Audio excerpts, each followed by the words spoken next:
Alors bonjour à tous, merci d'être là pour assister à cette conférence, cette réflexion autour de Dora et des apports pour l'ensemble des clients. Donc bon, j'imagine que vous avez tous assisté à bon nombre de conférences autour de Dora qui vous ont défini ce que c'était, donc on ne va pas du tout aller sur cet axe-là. Par contre, moi, ce que j'aimerais bien rappeler quand même en préambule, c'est le pourquoi finalement de Dora et de bien qu'on comprenne tous en fait que ces réglementations, qu'elles soient françaises, sectorielles, européennes, autour de la cybersécurité, elles participent en fait aujourd'hui à créer un cadre de confiance qui nous permettent en fait de continuer à avancer, créer de la valeur pour et au service de nos clients. Alors les clients dans nos entreprises, finalement, qu'est-ce que c'est? En tant que RSSI, ça peut être nos métiers, tout simplement. Dans le business, c'est du B2B, donc c'est des sociétés qui travaillent ensemble. Et à la fin, c'est nous, en tant que citoyens, de façon, je dirais, individuelle, qui sommes aussi des clients d'institutions qui vont être assujettis, qui sont assujettis à ce règlement DORA et à l'ensemble des réglementations qui arrivent pour protéger nos libertés. Donc Loïc, comment est-ce que tu vois Dora dans le fait de participer à renforcer cette chaîne de confiance? Bonjour à tous. Comment je le vois, effectivement, on a déjà deux niveaux sur la mise en conformité. Orienté client interne, donc un groupe comme le Crédit Agricole, c'est nos entités au sein de groupe, et les clients externes, donc à qui on fournit différents services bancaires ou d'infogérance ou d'assurance, j'en passe et des meilleurs. Sur le premier périmètre au niveau interne, c'est la conformité et la confiance, c'est de se dire on a un périmètre de contrôle interne qui est développé, qui est renforcé, qui est déployé et qui parle à tout le monde. Donc on a des indicateurs et des KPI qui parlent à tout le monde, contraints, souhaités, voulus, mais aussi testés par nos trois lignes de défense. Donc ça, c'est de l'itératif et c'est ce qui amène une confiance raisonnable à l'ensemble de notre direction. Et après, on va avoir la dimension externe qui, elle, va se baser sur des clauses contractuelles. C'est la confiance n'exclut pas le contrôle, donc c'est le relationnel, qu'est-ce qu'on met en place avec nos infogérants externes, avec nos prestataires, par exemple Mastercard, avec différents acteurs qui nous aident à fournir les services pour les clients au fond. Et sur cette partie-là, l'exigence contractuelle va amener notre cadre de contrôle. Et Dora renforce fortement ce cadre de contrôle avec des exigences d'audit complémentaires, des exigences de tests complémentaires pour assurer justement cette conformité et renforcer la confiance respective entre les différents acteurs. Très bien. Ouais, je vais ajouter aussi par rapport à ce qui vient d'être dit. Globalement, en fait, dans la réglementation DORA, il y a beaucoup de sujets qui sont préexistants, des activités qui existent déjà dans le cadre de la résilience, de la gestion des risques au sein des institutions financières, donc ce n'est pas nouveau. Ce qui va apporter en termes de différence dans la gestion des risques tiers notamment, c'est que cette réglementation va forcer les tiers à déclarer correctement les vulnérabilités qu'ils ont dans leur écosystème. Jusqu'à présent, c'était un peu du déclaratif, on déclarait ce qu'on voulait, on ne répondait pas forcément dans les temps, c'était plus selon le bon vouloir de chacun. Aujourd'hui, il y a une vraie réglementation qui va forcer à répondre correctement dans le cadre d'audits qui sont réglementés. Et pour moi, c'est quand même une évolution dans le bon sens. On avait déjà des outils qui permettaient de faire du scan de vulnérabilité de surface d'attaque et qui permettaient d'avoir un premier pied justement dans la gestion des risques tiers. Mais forcément, c'était d'un point de vue extérieur sur tout ce qui est Internet Facing Assets et autres, mais on n'avait pas l'information en interne. Et donc aujourd'hui, cette réglementation va forcer à être, on va dire, peut-être plus honnête. Alors, je ne vais pas dire honnête, mais peut-être plus précis, plus exhaustif dans sa façon de déclarer ses vulnérabilités. finalement une transparence en fait qui n'existait pas, enfin une obligation de transparence qui n'existait pas finalement jusqu'à présent.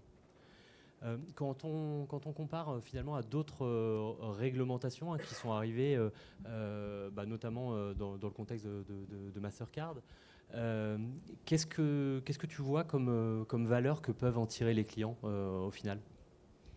Alors on a décrit, les clients, c'est très divers. Ça peut être le client en B2B, mais aussi le client final qui va être vous et moi en tant que consommateurs, donc la fiabilisation de la donnée dans l'écosystème.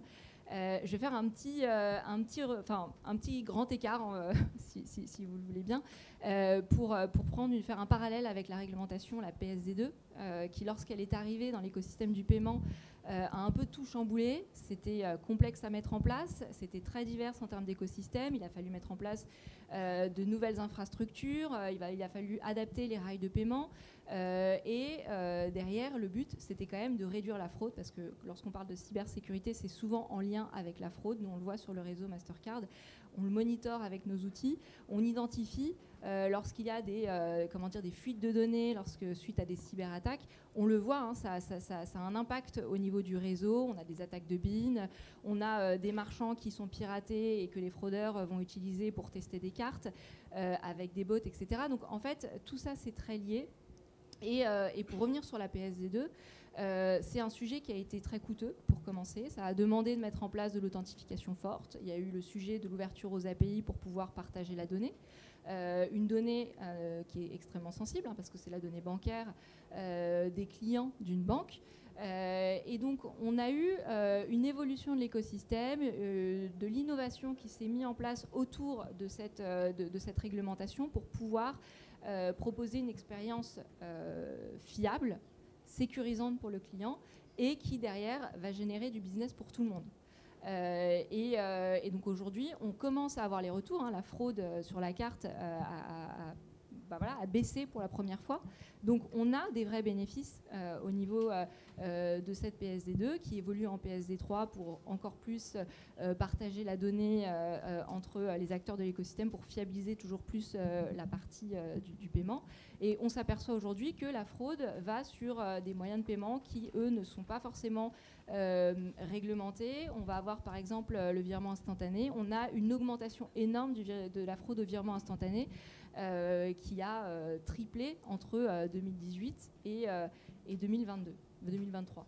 Donc voilà, la réglementation, elle est coûteuse au début. Elle demande de s'adapter, elle demande de mettre en place parfois de nouveaux process, de nouvelles infrastructures, mais sur le long terme, on en tire des bénéfices qui sont réels. Et effectivement, merci Estelle. Je rebondirai juste sur deux petits points par rapport à ce que tu viens d'évoquer. Dans le secteur très particulier des paiements, en fait, un des éléments que met en avant la Banque de France et que mettent en avant également les institutions européennes, c'est que dans le domaine des paiements, le business fonctionne si les utilisateurs, les consommateurs ont confiance dans le dispositif. Ça, pour nous, c'est fondamental. Donc Dora est un élément qui va concourir à cette confiance en gardant toujours en tête que... à titre particulier, je ne regarde pas toujours les petites lignes des contrats, pour savoir si tel ou tel service est super fiable ou non. Mais c'est bien dans l'usage pratique, dans le quotidien que soulignait Estelle, que le end-user, le consommateur, va vérifier et voir, constater la progression de cette fiabilité, de cette confiance dans les instruments de paiement. Et le deuxième élément, confiance également, comme vous l'avez souligné, dans la relation et la transparence avec les prestataires. Puisque si d'un côté on a Nice 2 qui est le pendant général et qui a déjà donc un impact sur des prestataires de services, Dora est bien là pour mettre le créneau, remettre, comme tu l'évoquais tout à l'heure Emmanuel, l'église au milieu du village pour bien clarifier les rôles de responsabilité, de transparence et de partenariat finalement entre tous les acteurs de la chaîne. Et ça, c'est pour nous en tant que professionnels du secteur. In fine, la confiance au niveau client, c'est de voir que son application en day-to-day, ses virements et la réception de son salaire marchent sans qu'il n'y ait aucun problème, sans service dégradé pour lui. Ça ne veut pas dire que le service ne soit pas dégradé chez nous, mais c'est qu'on est en capacité de continuer l'activité de manière transparente, in fine, pour lui rendre ce service. Et finalement, pour toi, Emmanuel, quelles vont être en fait les grosses difficultés, qu'il va falloir en fait anticiper vis-à-vis des clients en fait, par rapport à la mise en place de cette réglementation? Alors, effectivement, moi, mes clients, j'ai un panel représentatif autour de moi, et probablement quelques-uns parmi vous aussi. Mais du coup, voilà, moi, j'ai pas exactement forcément les mêmes clients, même si je suis très content de pouvoir utiliser des services qui fonctionnent à titre personnel. En fait, j'aurais tendance, moi, la problématique se pose différemment chez OVH et chez les fournisseurs finalement de services type cloud. Avant Dora, on avait des clausiers assez imposants déjà, qui traitaient globalement des mêmes questions que ce qui est prévu dans Dora, sous des angles certaines fois assez différents, parce que finalement, voilà, chacun avait une approche potentiellement originale de traiter les problématiques finalement de sécurité, etc. Ce qu'amène Dora, en fait, c'est des règles beaucoup plus claires sur ce qu'il faut traiter, éventuellement avec en plus une vision sur la manière de l'auditer. Donc nous, ça nous intéresse, puisqu'en fait, globalement, on se fait déjà auditer plein de fois par an. Mais du coup, adapter nos audits, adapter nos contrôles, c'est quelque chose qui se fait bien. Et donc, quelque part, voilà, ce qu'amène Dora, c'est effectivement mettre la cybersécurité au centre du village. Ça permet à chacun d'avoir les moyens de partager sur un langage commun et partagé, avec des exigences claires qui sont issues d'un régulateur. Et du coup, c'est quelque chose qui est positif pour nous, parce que même s'il y a probablement un certain nombre de choses à ajuster, quelque part, on n'aura pas à faire des ajustements très très spécifiques pour chacun des acteurs qui va nous appeler. Et vu que le cloud, c'est avant tout l'industrialisation des services IT au profit de tout le monde, quelque part, avoir une approche sur laquelle les exigences réglementaires sont extrêmement claires et voilà, ne sont pas uniquement liées finalement à notre co-contractant, mais véritablement à la loi, c'est quelque chose qui nous ancre bien le service dans le bon sens du terme vis-à-vis de l'ensemble de l'écosystème financier. Et finalement, par rapport aux clients, si je me place en tant que client final, en fait, est-ce que pour moi, ça va représenter un surcoût? Est-ce que le service en fait, que je vais acheter demain, il coûtera plus cher en fait? C'est aussi ça en fait que autour de Dora, tout le buzz qui en est autour. Est-ce qu'on arrive à faire quelque part un ensemble de pratiques, à uniformiser des pratiques qui rentrent dans un cadre acceptable pour le client? Alors, la grande chance que l'on a en matière de sécurité informatique, c'est qu'il n'y a pas 10 000 manières d'obtenir une infrastructure sécurisée ou des services sécurisés. Donc du coup, avec Dora, on capitalise déjà sur tout un ensemble de démarches qui existent depuis bien longtemps. Il y a effectivement probablement un certain nombre de choses qui sont à produire, mais qui vont dans le bon sens. Je pense notamment à tout ce qui est plan de réversibilité, etc., qui sont des matières quand même assez compliquées et sur lesquelles, notamment chez OVH, on a pu essayer de contribuer à un état de l'art il y a quelques années. Mais du coup, voilà, quelque part, on va dans le bon sens. Et c'est tout un écosystème qui tire vers de meilleures choses. Est-ce que ça va coûter plus cher? J'aurais tendance à dire ça dépend. Mais c'est moins de la faute véritablement des mesures de sécurité en tant que telles que par rapport de où on est aujourd'hui finalement. Moi, ce que j'ai tendance à dire, c'est que Dora, ça va avoir surtout... alors, chez moi, ça a tendance à générer de la documentation qu'il faut que je fasse de manière à la présenter à mes clients et puis éventuellement ajuster mes diligences d'audit. Voilà. Mais ensuite, quelque part, il y a toute la contrainte associée à ça sur le niveau de support, l'ambition en termes de niveau de service, qui là, on en prend une part, mais bien évidemment, nos donneurs d'ordre en ont une part aussi. Et du coup, il faut voir la chaîne complète. Chez nous, ça ne va pas générer une augmentation significative du prix du service, en tout cas. Si on regarde le texte réglementaire et les échanges avec nos autorités, techniquement, je dis bien techniquement, il est dit que la relation contractuelle ne doit pas s'ensuivre d'une augmentation de coûts. Donc la relation avec nos prestataires, c'est une chose. On sait très bien qu'il est illusoire, dès l'instant où on parle de renforcement de conformité au sens global, il y a un coût natif qui arrive et qui va être diffus dans le temps, par la suite. Donc, comment on l'intègre? Les mesures de sécurité sur un data center X si on doit renforcer la périmétrie pour les intrusions, ça a un coût. Comment on l'absorbe et comment on le restructure. C'est au bénéfice de tous au final. Ça, c'est pas si simple. Alors, la dimension audit, on peut essayer de l'atténuer en la mutualisant.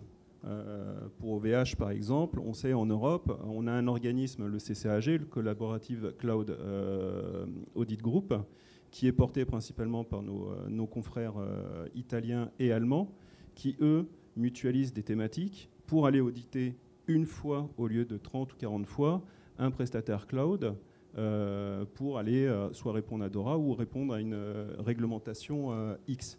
Donc ça se met en branle progressivement. La France n'est pas encore présente au niveau de cet organisme d'audit, mais tout ça contribue finalement à rassurer l'écosystème dans sa globalité et au bénéfice de l'ensemble des clients. Et on voit qu'autour de ça se pose la question d'une espèce de label ou de certification en fait. Finalement, ceux qui auront appliqué les mesures de sécurité seront peut-être plus intégrables en fait finalement dans une chaîne de valeur ou dans un écosystème avec des coûts réduits parce qu'il y aurait un audit au lieu d'en avoir 50. Enfin, on peut le résumer aussi un petit peu comme ça dans cette logique. Et justement par rapport à ça, aujourd'hui il y a déjà des certifications qui existent, qui se rapprochent beaucoup de la mise en conformité avec DORA et notamment la certification 27001. On va dire qu'il y a déjà des entreprises qui ont mis en place beaucoup de process en interne pour sécuriser toute l'information critique dans leur système, et c'est coûteux, c'est un argument marketing, et ça va peut-être aussi créer du coup, on va dire, une concurrence plus loyale entre des acteurs qui veulent rendre l'écosystème plus vertueux et ceux qui veulent baisser les prix.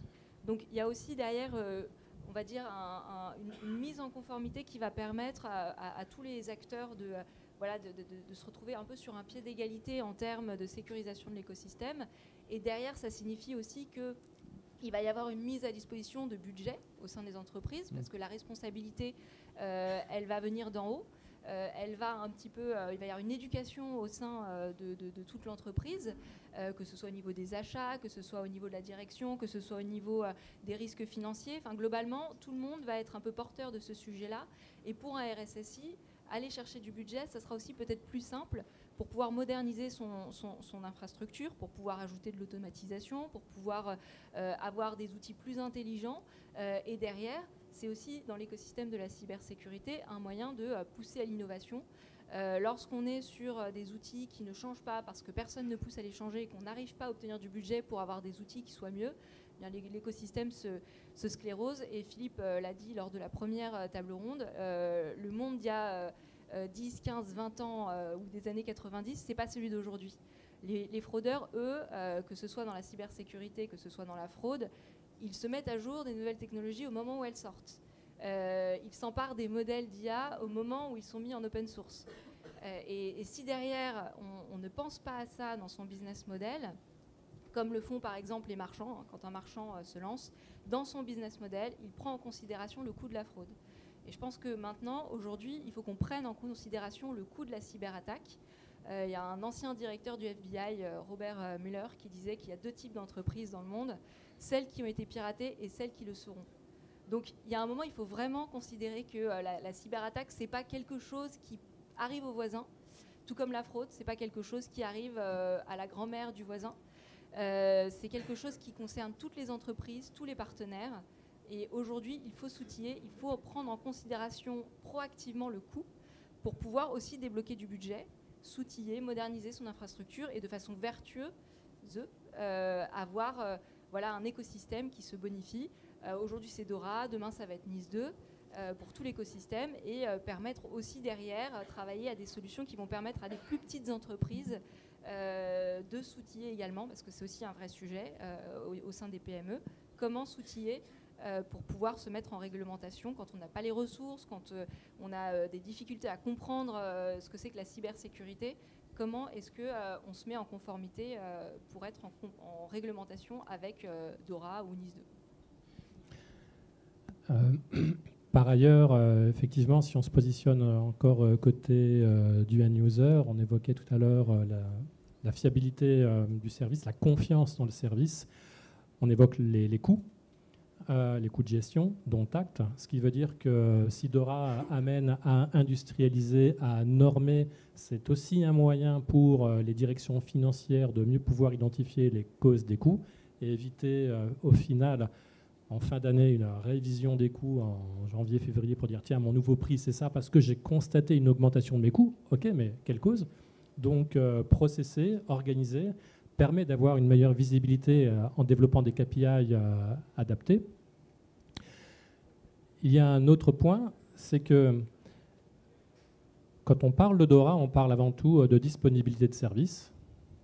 Disponibilité signifie donc qualité, avec la dissociation de qualité et de performance. Qu'est-ce qu'on attend comme service livré à nos clients, que ce soit en B2B, B2B2B, B2B2B2C.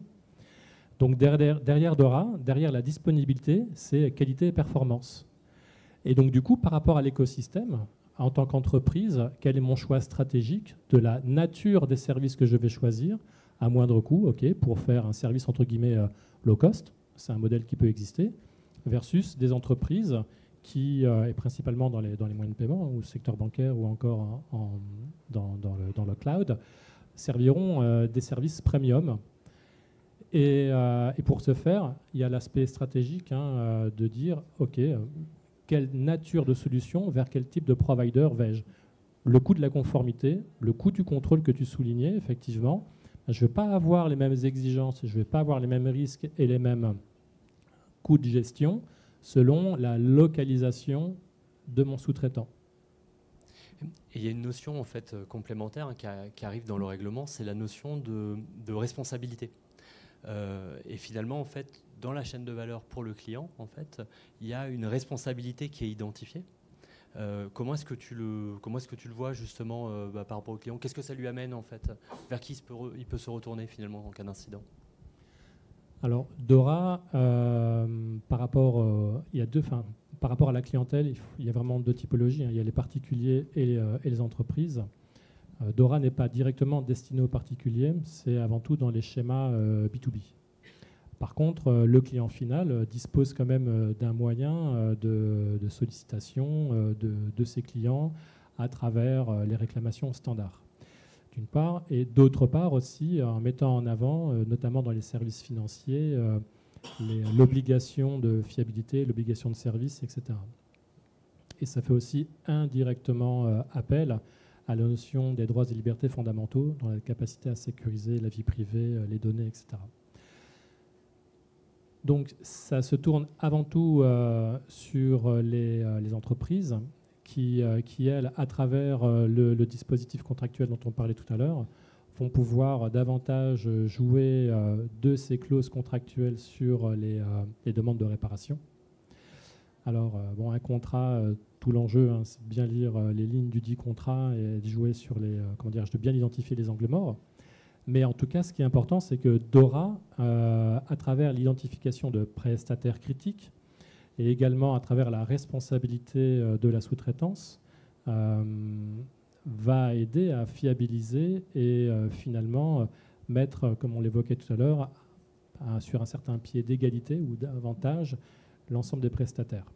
Voilà. Réponse un peu sibylline, mais c'est ma réponse. Et en complément, pour le secteur financier, que ce soit les assurances, que ce soit l'asset management ou même les banques, on est responsable du service qu'on fournit à nos clients. Si on souhaite l'externaliser, ça ne nous dédouane pas de maîtriser notre risque. Nous restons responsables, nous avons choisi d'externaliser, de faire appel à un prestataire. Donc pour le client, finalement, la personne qui porte la responsabilité, c'est la banque, si on parle de nous, c'est l'assurance. Donc à nous de faire en sorte de cadenasser, on va le dire comme ça, nos relations contractuelles, de bien dire, ben non, notre prestataire n'a pas fait le travail parce que les SLA, par exemple, ne sont pas suivis ou fournis comme il fallait. S'il y a une déficience, et c'est sur la partie, l'ensemble des lignes de défense, ça fait partie de la relation, effectivement, avec l'ensemble de nos confrères. Mais la responsabilité, quelque part, elle reste chez nous. Et Dora amène deux choses, du coup, la sensibilisation au sens large, que ce soit pour les collaborateurs, que ce soit pour les prestataires, mais que ce soit aussi pour notre top management. Ça, c'est important de le mettre. Et ça va amener aussi une nouvelle façon de travailler en interne qui va être d'intégrer la resilience by design. On ne fait plus comme on a pu faire avec la sécurité, comme on a pu faire, on fait notre service, on voit comment ça marche et après on vient mettre les modules de sécurité, les modules de sauvegarde, tout ce qu'on veut. Non, ça doit être intégré en amont pour être sûr que le service soit servi en continu. Oui, et ça, c'est un vrai changement dans les organisations et dans la construction des systèmes et des process en entreprise. Moi, une notion en fait, sur laquelle j'aimerais bien qu'on revienne, c'est la notion de certification à un moment donné, parce que on est habitué dans certains process métiers, je sais pas, par exemple le paiement, PCI DSS, où on sécurise toute une chaîne en se disant à la fin, le client va être protégé parce que la chaîne a le label et la certification. Quand on va sur du DORA, en fait, c'est un petit peu plus complexe parce que évidemment, chaque entreprise va avoir des niveaux de sécurité différents, et tout l'enjeu, c'est à la fois d'aligner ce niveau de sécurité et de sécuriser les éléments qui vont les interconnecter, enfin sécuriser ces interactions. Comment est-ce que vous voyez ça, vous, dans vos métiers, en fait, aujourd'hui, justement, arriver, peut-être avec la 27001 ou Nice ou autre chose, à ce niveau-là, et pouvoir auditer ces interactions à l'intérieur? Alors, peut-être que en tout cas, la réponse que je peux faire, moi, d'un point de vue assez personnel, c'est que tout simplement, la certification, c'est juste quelque chose qui active un niveau de confiance. Ça permet ça, en fait, globalement. Ensuite, on peut avoir des certifications sectorielles qui activent en plus de cela une capacité à contractualiser. Alors bon, c'est pas dans la finance, mais l'hébergement de données de santé, c'est ça. C'est un exemple. Je suis pas certain que dans l'avenir des réglementations financières, DORA, etc., il y ait vraiment une volonté d'aller sur de la certification, parce que certifier, c'est aussi niveler un niveau. Et en fait, quelque part, je pense que chacune des institutions présentes ici a un intérêt à avoir la liberté de décider du niveau de la prestation qu'il souhaite obtenir. Et que du coup, les différents prestataires, ça fait partie du jeu de la concurrence, de déterminer des niveaux de sécurité potentiellement adressables et intéressants à délivrer à certaines typologies de clients. Quelque part, c'est aussi ça qui permettra de travailler sur les prix, de travailler sur tout un tas de choses. Ce que je trouve d'intéressant avec DORA, c'est effectivement la mise en place, donc la sécurité au centre du village, et tout simplement la prise de responsabilité de chacune des personnes qui contractent pour la délivrance du service final, au niveau qui est véritablement celui qui est d'intérêt. Effectivement, la personne qui est facialement en contact du client prend la responsabilité du service, entre guillemets, business dans sa globalité. Et ensuite, il y a une répartition effectivement des responsabilités en fonction des niveaux de service véritablement contractualisés finalement vis-à-vis de l'ensemble des prestataires, avec éventuellement des chaînes de sous-traitance qui mettent en œuvre plusieurs niveaux de sous-traitance. Ça, c'est justement la liberté, je pense, des différentes entités qui délivrent le service, que de pouvoir faire ça. Mais ensuite, voilà, très clairement, c'est la certification, même si elle n'est pas forcément, je ne pense pas qu'elle ait un intérêt énorme sur DORA, est importante pour justement démontrer notre capacité à faire. Et quelque part, voilà, une certification, c'est déjà un audit. Moi, je crois quand même beaucoup au fait que des clients puissent s'intéresser suffisamment à des prestataires pour les auditer directement. C'est vrai que ça nécessite des compétences, c'est vrai que c'est pas forcément toujours évident, c'est vrai que ça vaut le coup certaines fois de faire des audits groupés, mais en fait à la fin, si vous désignez une entité comme étant critique pour votre service, un service comme étant critique pour le delivery de votre propre service, il y a peut-être des choses sur lesquelles vous voulez vraiment être certain que ça se passe bien, et là ça vaut le coup d'aller voir votre prestataire avec un plan d'audit clair sur véritablement les points d'importance pour vous, quoi. C'est à vous de vous en occuper, quoi. C'est aussi à vous de vous en occuper, oui. Moi, ce qui me gêne, pour être aussi transparent sur les certifications, c'est aussi le périmètre. C'est que je vous donnais l'exemple de PCI DSS. On est sur un process paiement, c'est clair. Quand on parle d'ISO 27001, il y a un côté des fois un petit peu marketing où on peut auditer, je sais pas, le process de publication du menu de la cantine. Vous voyez, et est-ce que quelque part, ok, on l'a bien protégé, mais est-ce que tous les les process critiques de l'entreprise ont été intégrés à l'intérieur. C'est parfois très discutable en fait. Je partage. Et par ailleurs, bon, Dora, je vais enfoncer une porte ouverte, hein, mais c'est un règlement dans le domaine financier avec moult régulateurs et par ailleurs accouplé à d'autres régulateurs, data protection notamment, et des régulateurs en devenir tels que l'ANSSI. Je partage complètement le fait que dès lors que l'on est sous réglementation, ça permet l'agilité organisationnelle de chacune des structures. C'est-à-dire qu'un régulateur va regarder comment fonctionne l'entité, efficace, pas efficace, compliant, pas compliant. Voilà. En revanche, on peut effectivement avoir des briques sous certification. Je pense notamment à PCI DSS, hein, comme tu le soulignais. Nous avons obtenu tout dernièrement chez Trésor. Ça a été très instructif. Et notamment dans cette capacité à arriver à avoir un streamline et arriver à organiser de manière plus exigeante, parce que PCI DSS est quand même particulièrement contraignant. Et du coup, ok, ça nous donne des éléments, comment dirais-je, de preuve vis-à-vis d'un régulateur. Alors le régulateur les intègre à son souhait, mais en revanche, ça contribue à développer une culture, ça contribue à développer un mode de fonctionnement. Et ça, il y a quand même une résurgence qui se fait après vis-à-vis des régulateurs dans la manière de pouvoir aisément leur apporter les preuves, dans la manière de pouvoir également leur permettre de visiter des locaux, etc. Donc il y a forcément un élément qui en ressort. Par contre, comme vous le soulignez, faut-il tout passer sous certification ? C'est pas certain parce que c'est quand même très structurant. Et d'autre part, il y en a déjà qui existent, hein, de type ISO 27000 ou encore SOC 1, SOC 2, enfin SOC 2 notamment, type 2. Alors, on arrive à la fin de cette discussion hein, autour de Dora. Je pense qu'on peut passer à quelques questions. Si, non, c'est pas le moment. Parce que tu me disais. Non, mais si tu veux donner peut-être un dernier mot. Oui. Alors, on avait prévu de conclure un petit peu avec une phrase d'ouverture en fait autour de Dora et de se dire en fait, je vous en ai parlé un tout petit peu en introduction, mais dans quel contexte en fait Dora s'intégrer dans un contexte plus global de réglementation pour les citoyens en Europe. Alors peut-être que Olivier, tu peux nous en dire un petit peu.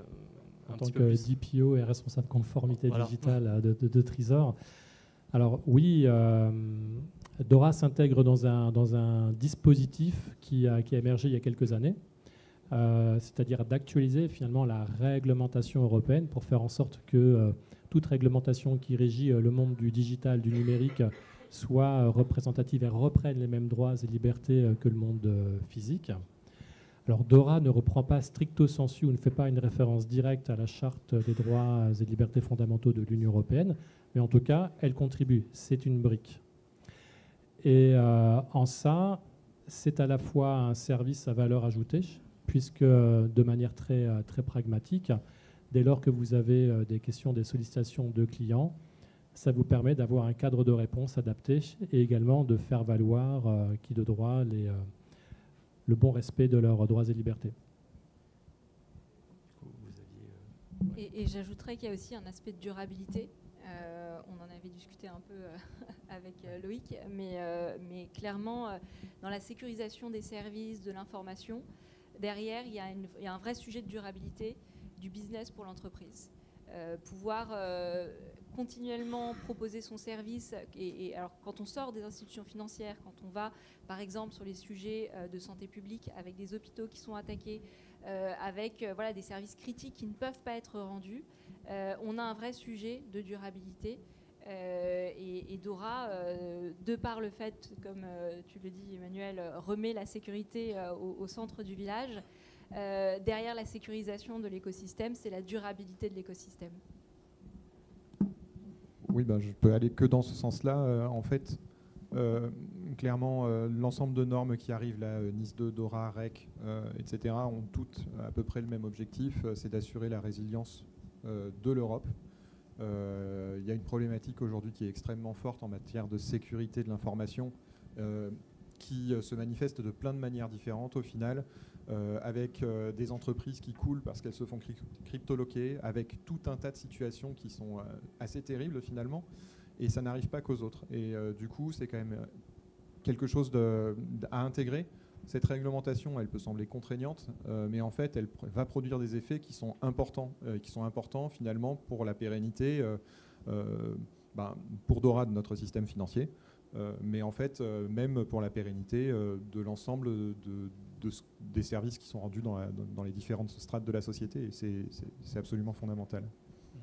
Oui, c'est vrai qu'il y a juste un petit point effectivement qui soutient ça. Je passe la parole juste après. C'est la notion de souveraineté numérique de l'Union européenne, qui a quand même vocation de choses. Bon, je vous ai évoqué les droits et libertés fondamentaux. Il y a l'autre volet qui est le maintien et le développement d'un écosystème européen, en disposant des ressources, des entreprises, de manière à avoir une homogénéité de services. Et tout à l'heure, on parlait des coûts. Donc, à coût, en tout cas à services similaires, les coûts peuvent être variables. Et donc, c'est le point que j'évoquais sur la localisation de la sous-traitance. Donc, en ça s'inscrit également dans un choix stratégique de l'entreprise.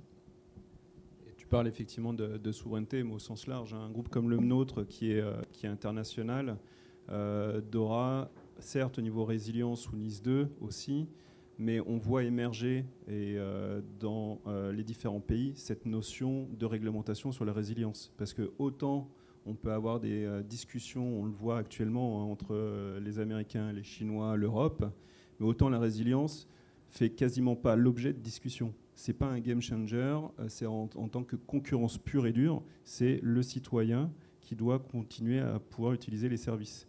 Et on le voit émerger dans nos différentes réglementations, la résilience devient incontournable. Merci à vous en tout cas pour ces différents points de vue.